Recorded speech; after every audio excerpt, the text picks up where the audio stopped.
Alrighty, we are live. So if you are in the classroom, good on you. If you're not in the classroom, you'll be hopefully listening to this in your own time. Um, right now we've gone from kind of looking at how to basically classify data, and by looking at a scatter plot, what we can describe it as, either linear, non-linear, the direction it's going in, is it positive or negative, the form, is it strong, weak, moderate, or has no form, right? Are there any outliers? We've asked those questions. So um, now we're moving on to like applying different parts. So the line of best fit is the best way to apply a scatter plot and then actually figure out a general rule that forms for that data. Obviously, if we're looking at this scatter plot down here, the data is pretty strong. It's pretty close together. The further the data it is, the least kind of reliable the least regression line or the line of best fit is. If the data is super far away and we draw a line down the middle, it doesn't really strongly represent that data. So yeah, so we do want to note that it draws through approximately the middle of half the data. So aiming to half the data points. So if you've got 20 data points, 10 on one side of the line, 10 on the other. That's a nice little tidbit to have. It's half the data points below. The line, half above, half below. The line then passes through some points and none of the points. So I think whenever you're drawing a line of best fit, you always want it to pass through at least 2 points. Yes, Lou? Yes. Yeah, that's all right. Um, Hopefully I've got enough storage space on my computer for whatever size this video ends up being. Right, so yeah, so always make sure you've got at least 2 points that the line is going through. Otherwise, it's going to make finding the equation, particularly by hand, really, really difficult. Yeah. Um, cool. So now we've got using the line of best fit to make predictions.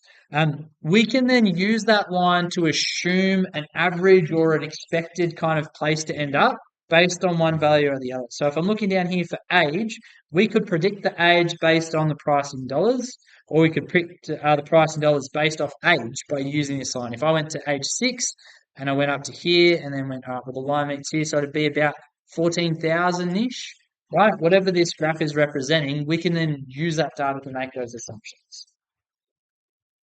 Alrighty. To do that, we need to form both intratrapolation, or extrapolation. So, interpolation. I'd like you to put a little tick next to there and a cross next to there, all right? That represents its reliability. Interpolation is good, extrapolation is bad because it is outside of the data set and is not considered to be reliable data. You can still use it, but you just have to mention that this may not be correct. So I would probably do a nice little highlight there. That's the good, that's the bad. All right, interpolation, inter kind of sounds like within, so interpolation within, and extrapolation is outside. Yeah, extra is outside, right? Interpolation is generally a reliable prediction because you're predicting within the data range. Now, if I look at this dot here, this dot is the lowest dot, and this dot is the highest dot.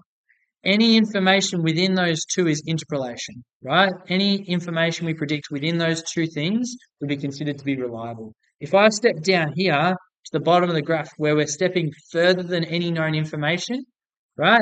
That's extrapolation because we know the line gets to about here and that's safe. But if all the data suddenly skews off in a non-linear form, then this is no longer as reliable as the rest of the data.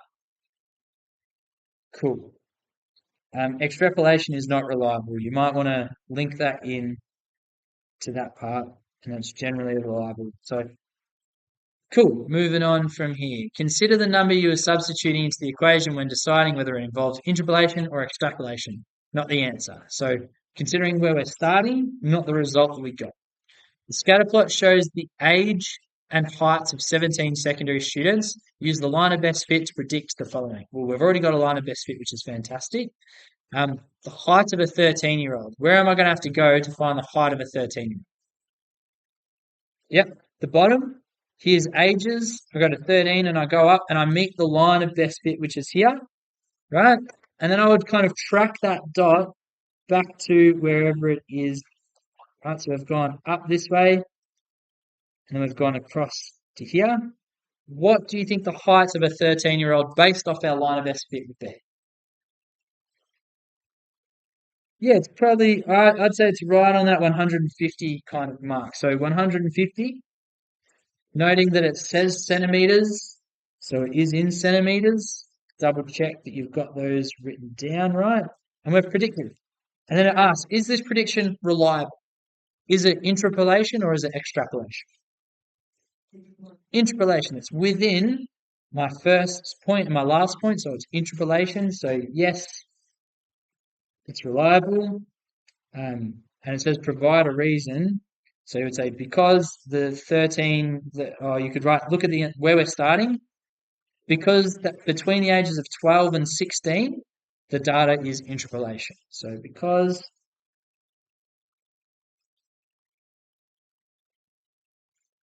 13 is between 12 and 16, it is interpolation. And E-N-T-E-R, spell that right, E-R-P-O-L-A-T-R-O-N.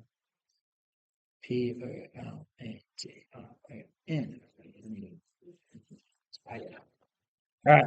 The age of a person who is 180 centimeters tall. So we're finding 180. There it is in the centimeters. We're going across, following that line the whole way. Across, across, across, across, across, across. So here is our point. Probably meets right on that line actually, which is good. So we've gone across that way, then we go down. What is the age expected to be of someone who's 180 centimeters tall? 18, yep.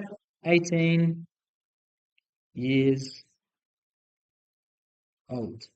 Just as important to provide that information there. So is this prediction reliable? No. Why?